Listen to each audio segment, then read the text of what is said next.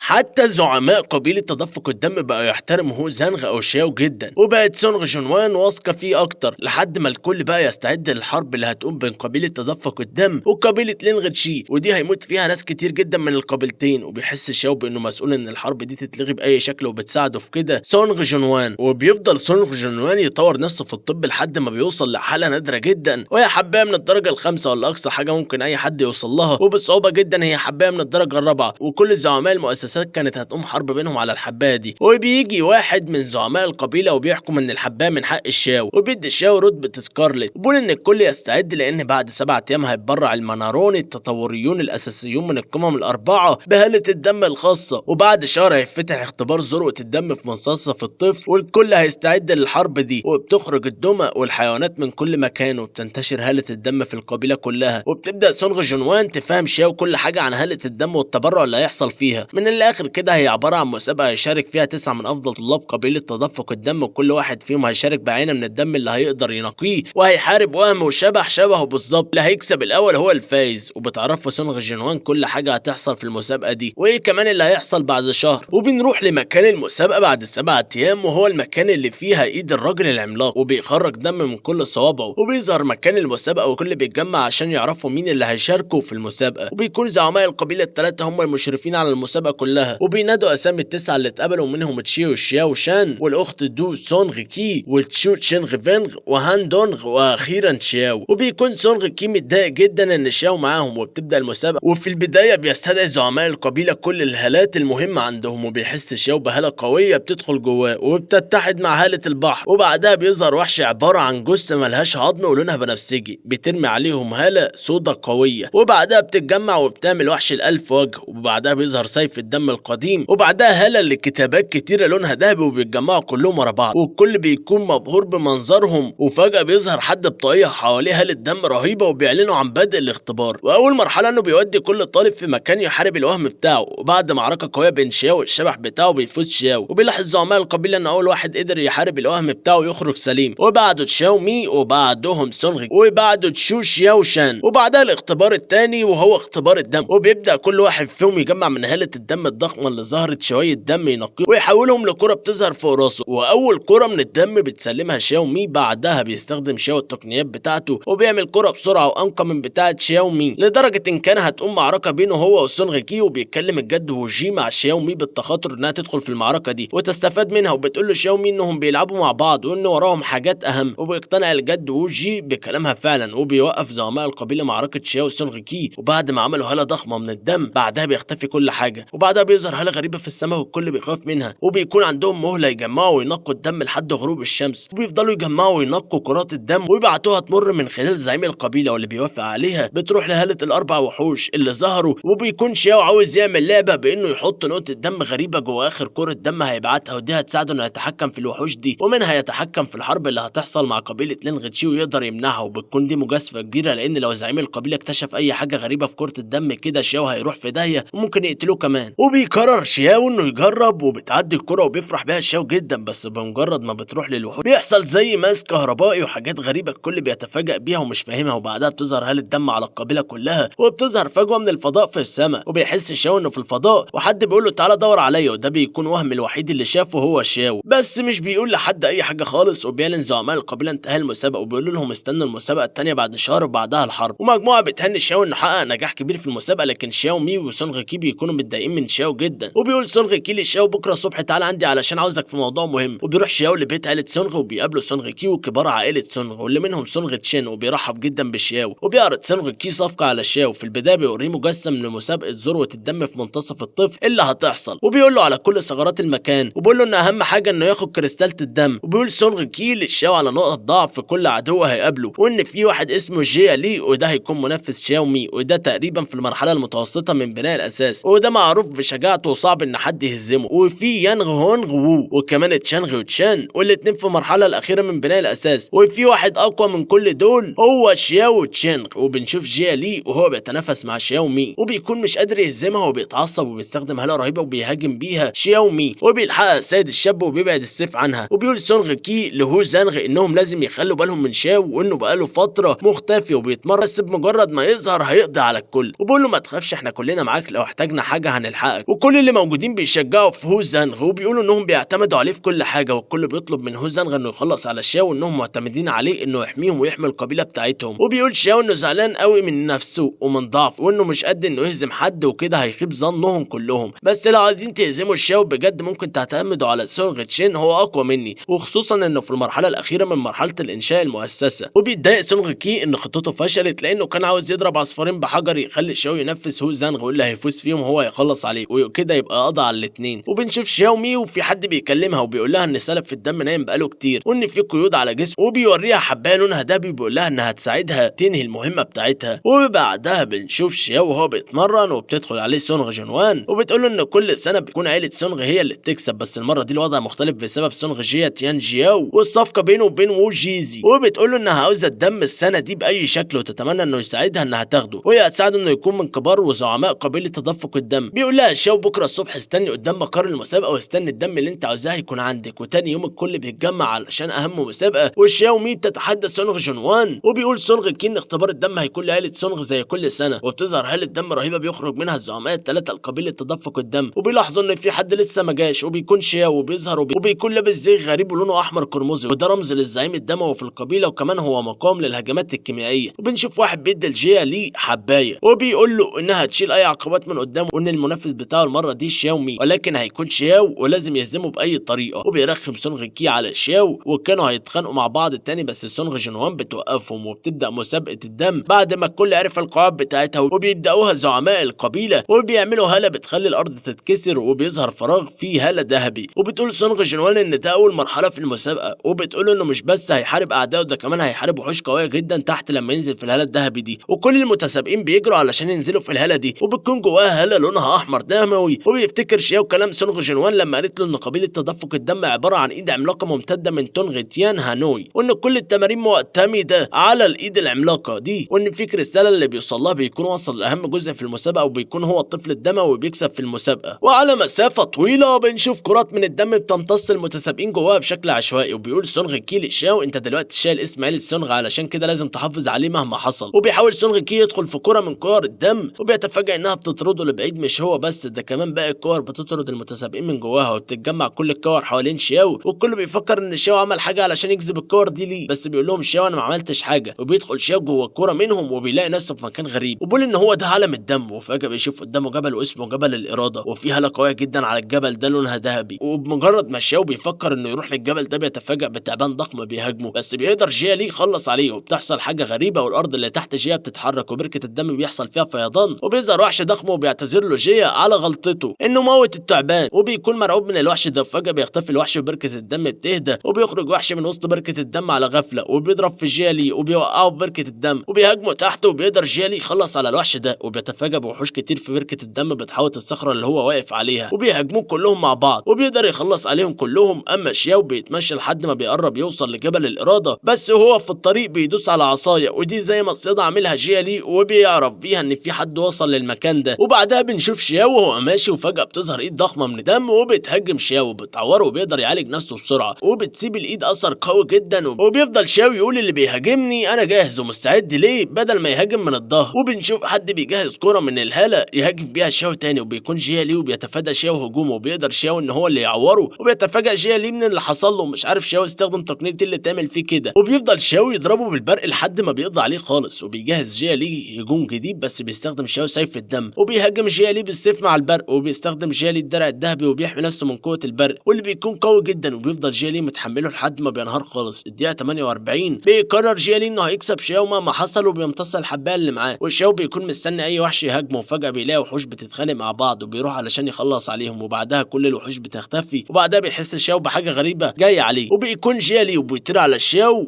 وسط بركه الدم، وبيستخدم شياو تقنيه البرق مع الرياح، وبيعمل اثار قوي بيحوط بيه جيا ليه، وبيقدر شياو يهزم جيا ليه المره دي كمان. وبنشوف جيا ليه هو تعبان جدا من هجوم شياو عليه، وبيصمم انه لازم يهزمه باي شكل، وبيستخدم اخر حاجه معاه وهي حبايه بيستخدمها جيا ليه، وبتحوله لوحش مميت وضخم ومرعب، وبيصمم انه لازم يموت شيا. اما شياو بيكون ماشي بالمركب بتاعه في بحر الدم، وقرب يوصل لجبل الاراده، وبيلاقي جيا ليه بيهاجمه، وبيستخدم شياو بركه الدم، وبيخرج منها ايد بتاخد جيا ليه في وسط بركه الدم، وبيختفي، وبيقول له شاور ارحم نفسك وكفايه عليك قوي كده. وبنشوف جيا ليه وهو مرمي على الشط بعد ما طاقته انتهت، وبيحس بالاهانه من اللي عمله فيه شويه، وبيفضل يعيط. وبيوصل شياو عند الجبل، وفي طريقه بيشوف الوحش الصخري العملاق، وبيعدي من قدام جيا ليه اللي بيقف يراقب اللي بيحصل لشياو من بعيد. وقبل ما يطلع شياو سلالم الجبل بتحاصره مجموعه من الوحوش، وبيكون جيا ليه فرحان ان الوحوش دي هتخلص عليه، بس بيتفاجئ ان الشياو قدر يروضهم ويخليهم حيوانه الاليف، لدرجه انهم بيقفوا على الجنب يحيوا الشياو وهو معدي. وبيقرر جيا ليه انه يعدي زي الشياو، واكيد الوحوش مش هتهاجمه ويسبق الشياو على الجبل، بس بيتفاجئ بان كل الوحوش بتهاجمه. وبيفضل جيا ليه بيقول للشياو انه ما يستاهلش انه يفوز بالبساطه دي، وانه اكيد غشاش. وبتفضل الوحوش تقطع في جيا ليه لحد ما بيبعدهم الشياو عنه، وبيقول له انا هثبت لك انك انت اللي ضعيف في الموضوع، مش محتاج غش، وهندخل منافسه قصاد بعض. وبيوافق جيا ليه جد، وبيخرج جيا ليه سيف الدم بتاعه هو كمان، وبيجري يهجم على الشياو، وبيتفادى الشياو كل هجماته، وبيهجم جيا ليه المره دي على الشياو بهاله من وحش دموي مدمر، بيخلص عليه الشياو بالسيف بتاعه ببساطه، وبيقول له جيا ليه لسه انا ما خلصتش. بيختفي جيا ليه بيهاجم شياو من ظهره، بس بيقدر شياو يتفادى الضربه بتاعته، وبيتصدى لكل هجمات جيا ليه، وبيستخدم جيا ليه خدعه التكرار، وبيعمل نسخ كتير منه بيهاجم بيها فيها شاو، وبيركز شاو وبيهدى خالص عشان يقدر يموت النسخه الاصليه من اول مره، وبيستخدم شاو السيف الدموي بتاعه وبيموت جيالي، وبالتالي كل الاشباه بتاعته بتختفي، وبيسيبوا شاو وبيطلع الجبل، وبيفضل جيالي مش مصدق انه خسر، وبينادي على شاو وبيقول له انت مش بتموتني ليه؟ وبيقول له شاو علشان مش بموت حد، وبيسيبه وبيمشي. وكل سلمه بيطلعها شاو بيكون عليها هاله ذهبي لحد ما بيوصل للكريستاله، وبمجرد ما بيلمسها شاو بيروح في عالم تاني مختلف، عالم زي الفضاء بتظهر فيه انوار غريبه وبيشوف فيها فجوه زي عين، وبعدها بيظهر ضوء رهيب من الكريستاله الكل بينبهر بيه جدا، وبكده بيكون شاو هو اللي فاز. بنشوف شاو مي وسونغ جنوان وهما بيتمرنوا في عالم الدم من 10 ايام، وفجاه بيحسوا بحاجه غريبه وبتظهر هاله غريبه جدا، وبيكونوا مش عارفين مين اللي فاز بالسرعه دي، وقدر يوصل لعالم الدم، وبيتفاجئوا ان شاو، وبتكون شاو مي متفاجئه ان شاو فاز من غير ولا خدش حتى، وبتساله سونغ جنوان مين كان المنافس بتاعه، وبيقول لها شاو مش عارف اصلا انا هزمته بسرعه وما لحقتش اتعرف عليه، وبتفرح سونغ جنوان جدا بالشاو، وبيقول لها شاو لما تبدا الجوله الثانيه بقى عرفيني، وبيقعد يرتاح. شاو مي بتكون نفسها تعرف ايه اللي حصل في عالم الدم، وبيجي الراجل العجوز لشاو مي وبتقول له ان الخصم بتاعنا مش سهل، وبتشاور على شاو، وبعدها بيوصل سونغ كي وبيتضايق ان شاو وصل قبله، وبعد ما بيتجمع الكل بيتكلموا كلهم عن قوه وقدرات شاو اللي بقى صعب انهم يتجاهلوها، وانه لو فضل كده هو اللي هيفوز على الكل، وبتعلن سونغ جنوان وتشاو مي عن بدء المستوى الثاني، وبيفتحوا بالهاله بتاعتهم زي بوابه بيضاويه بتاخد الكل المكان مختلف، وبتقول لهم سونغ جنوان انهم في المستوى الثاني في منطقه المرآة الدمويه، وبتبدا سونغ جنوان وشاو مي يقولوا على قواعد المستوى الثاني، وهي ان في جزئين وموجود 7 اعمده دم في اوبتيموس، هتحصل معركه جماعيه وكل ساعه هيتكسر عمود، ولازم كل فريق يلاقي مفتاحين، وقتها باقي الاعمده هتنهار، والفريق الكسبان هيروح للمستوى الثالث، اما الخسران هيموت في حطام الاعمده وينتهي للابد. وبيقول سونغ كي للشاو برغم اختلافنا لانه مستعد اتجاهل عداوتنا ولازم نتحد ونفوز في المعركه دي، وبتبدا الجوله الثانيه وبتقول لهم سونغ جنوان انهم يروحوا يجيبوا المفتاح لحد ما تنتهي منافستها مع شاو مي، وبتبدا المعركه بين شاو مي وسونغ جنوان، وبيرفضوا ان اي حد من فريقهم يدخل في المنافسه بينهم، وبينهار اول عمود والكل بينتشر في كل مكان مستني ظهور اول مفتاح، بعدها بيشوفوا زي بقع دم ماشيه على الارض وبتتجمع في مكان، وبتظهر هاله ضخمه وبيخرج منها اول مفتاح والكل بيجري عليه، وبيوصل له شاو اول واحد، والكل بيهاجم شاو علشان ياخده، وبيهجم واحد اسمه تشو وهو بسيف دم على شاو، وبيرمي شاو المفتاح لبعيد، وبيقدر شاو يتصدى ليه وبيخلص شاو على كل الاعداء اللي حواليه، وبيرجع المفتاح ليه تاني، وبيحاول كذا حد انه ياخد المفتاح قبل ما يوصل لشاو، وبيجري سونغ كي وبيخلص على كام واحد منهم وبيرمي المفتاح لشاو بس، وبيقول له شاو احتفظ بالمفتاح وانا هحميك منهم، وفعلا ولاول مره بيتعاون شاو وسونغ كي مع بعض، وبيتحطم العمود التاني وبيظهر تاني مفتاح، والغريب ان ده كمان بيظهر جنب الشاو والكل مش فاهم ايه السبب، وبنكمل المنافسه بين شاو مي وسونغ جنوان، وبيحاول شاو يمسك المفتاح بس بيحس بقوه رهيبه بتمنعه، وبيحميه سونغ كي واتنين معاه، وبيتحول المفتاح لهاله بتدخل جوه جسم شاو، وبتخرج هاله دابي من شاو قويه جدا وبيصرخ منها شاو، وبعدها بيرجع جسم شاو زي الاول، فالكل بيكون مش فاهم ايه اللي بيحصل ده ولا سببه ايه. يقول شاو ان حتى فريقه مش هيسيبوه يمشي بالبساطه دي بعد ما امتص هاله المفتاح، وبيألف بسرعه قصه وهي انه مخبي المفتاح في تقلبات الطاقه عنده، وبتقول شاو مي انه كذاب، وبتقول للكل خلصوا عليه، والكل بيهاجم شاو وبيتفاداهم، وفي اتنين بيعملوا خيوط رفيعه وبيربطوا بيها شاو، والتالت بيجي يموت شاو بسيف الدم، بس سونغ كي بيلحقوا على اخر لحظه وبيخلص عليهم كلهم، وبيقول للشاو لولا سونغ كي كنت سبتهم يموتوك وارتحت، وبيحصروا سونغ كي والشاو بيفضلوا يتصدوا الهجمات بتاعتهم وبيهربوا من الباقيين، وكل واحد بيروح في اتجاهه، وبيجي حد وبياخد سونغ كي وبيخبيه في مكان بعد ما كان متحاصر وهيموت، وبنعرف ان الشاو اللي عمل كده، وبعدها بيتحطم العمود الثالث، وبيجري الشاو وسونغ كي عشان يلحقوا المفتاح، وبيجري وراهم عدد كبير من الاعداء، وبيلاحظ سونغ كي ان الارض بقت متشققه والاعداء قربت توصل لهم، وبيقول للشاو استنى انت المفتاح وانا هحميك، وبيستخدم سيف الدم بتاعه بآلة قويه وبيضربه في الارض بيدغدغها كلها، وده في خطر على سونغ كي علشان كده بيحاول شاو انه يمنعه كتير، بس بينفذ سونغ كي خطته، وبعدها بيجري بسرعه قبل ما المكان كله يقع عليه، وباقي الاعداء بيموتوا، وحتى سونغ كي وقع في الارض وكان هيموت لولا ان الشاو لحقه على اخر لحظه، والكل مستني المفتاح الثالث يظهر، وبيظهر جنب الشاو المره دي، وكمان كان في حد بيهاجم شاو على غفله، بس سونغ كي بينقذ شاو وبيقول له خد المفتاح وامشي بسرعه، وبيجري عدد كبير ورا الشاو بيتصدى ليهم سونغ كي، وبيفضل سونغ كي يموت اي حد يحاول ياخد المفتاح لحد ما وصل المفتاح للشاو، والغريب ان المفتاح مش بيسمح لاي حد يقرب له غير شاو، اما سونغ كي فبيتصاب من واحد من الفريق التاني اصابه جامده، وبيدي كمان اوامر لفريقه انهم يخلصوا على الشاو على ما يخلص هو على سونغ كي، وبتحصل معركه بينه وبين سونغ كي والاتنين تقريبا في نفس المستوى، اما شاو هو يجري والمفتاح يجري وراه، والفريق التاني يجروا هم كمان ورا الشاو، وبيقدر شاو يهرب من كل الهجمات بتاعتهم لدرجه ان في صخره ضخمه وقعت على شاو، وبيفرحوا انه اخيرا مات، بس بيتفاجئوا انه رافع الصخره وبيرميها عليهم كمان، وبيخلص شاو عليهم كلهم من اضعف واحد فيهم لاقوى واحد، وبيقول لهم شاو انه ما كانش عاوز يموت حد عشان المفتاح بس هم اللي اجبروه، وبيحاول يمسك المفتاح وبيحصل نفس اللي حصل قبل كده، بيبعد المفتاح اكن في طاقه بتبعده، وبعدها بيتحول لهاله ضخمه بتدخل جوه جسم جسم شاو وبتحرض شاو من فريقها انهم يخلصوا على شاو باي شكل على ما تخلص على سونغ جنوان، وبيحاولوا يمسكوا شاو تاني بالحبال بس بيتفاداها شاو وبيهرب منها. وبيظهر راجل عجوز اسمه السيد يانغ وبيقول انا اللي هخلص على هو زانغ لوحدي، وبيستخدم السيد يانغ السم وبيسمم شاو. وبنشوف شاو وهو بيعاني من تاثير السم عليه، بيأثر السم على عين شاو وبيكون مش شايف حاجه خالص، وبيبدا يأثر على باقي الحواس بالتدريج، وبيلغي شاو عينه خالص وبيعتمد على حاسه السمع عنده، واللي بيها بطريقه بتفاجئ السيد يانغ جدا. وبيقول له السيد يانغ مهما كانت قوتك برضه هخلص عليك. وبيقول له شاو بالكيمياء والاعشاب اقدر اعالج نفسي. وبيقول له السيد يانغ ان السم ده بالذات ملهوش علاج، بس شاو بيقول له مفيش سم ملهوش علاج. وبيبدا شاو يصنع العلاج بتاعه برغم هجوم السيد يانغ عليه، لان شاو بيهرب من هجومه وبيكمل تصنيع حبايه العلاج بتاعته لدرجه انه بيعملها من غير فرن كمان. وبيربطوا السيد يانغ بالاحبال وبيحاول شاو يهرب منها ومش بيعرف. وفي النهايه بيقدر شاو يتعالج من تاثير السم بشكل كامل وبيرجع زي الاول، وبيتصدى للسيف الدموي الضخم اللي السيد يانغ هاجمه بيه. وبيتفاجئ السيد يانغ من قوه شاو المبهره وبيظهر المفتاح الرابع وبيجري ورا شاو كالعاده، وبيمتص شاو وبيهرب السيد يانغ قبل ما يموته. وبيهزم كمان تشانغ يونشان، وبيروح سونغ كي للشاو وبيساله على المفاتيح اللي معاه، وبتظهر علامه استغاثه خاصه بعيله سونغ في السماء. وبيقول سونغ كي ان اللي معاه المفتاح الاول حصل له حاجه ولازم يلحقه. بيقول له الشاو روح انت الحق المفتاح الاول وحاول تجيب اي مفاتيح تانية وانا هحميك، وبالنسبه للمفاتيح اللي معاه ما تخش فهي في امان. بيسمعوا سونغ جنوان وهي بتقول ان خطه كويسه يلا نفذوها بسرعه. وبعد ما بيمشي سونغ كيو فريقه بيظهر الراجل العجوز اللي مع شاو ميل الشاو وبيقول له عامل ايه يا شاو، وبيتفاجئ شاو انه عارفه وبيقول له شاو انه لازم يخلي باله وهو بيحارب الراجل العجوز ده جدا. وبيظهر المفتاح الخامس وبيلحق شاو عشان ياخده، وبيهاجموا الراجل العجوز بهاله لونها بنفسجي جامده، بس بيكون شاو خد المفتاح وبيعمل طاقه وبيعمل طبقه حمايه حواليه، وكده بيتفادى شاو هجوم الراجل العجوز. وبعدها بتختفي هاله الحمايه وبيختفي شاو. فترى مين الراجل ده وعاوز من شاو، والاهم مين هيفوز في المسابقه دي، وحرب شاو مي وسونغ جنوان هتنتهي على ايه؟ كل ده هنعرفه في الحلقات الجايه باذن الله. فما تنسوش اللايك والكومنت على الفيديو عشان ده اللي بيشجعنا استمر، واهم حاجه ما تنساش تصلي على الرسول صلى الله عليه وسلم. ولو انت جديد في قناتنا اشترك وفعل زر الجرس عشان يصلك كل جديد. اشوف وشكم على خير.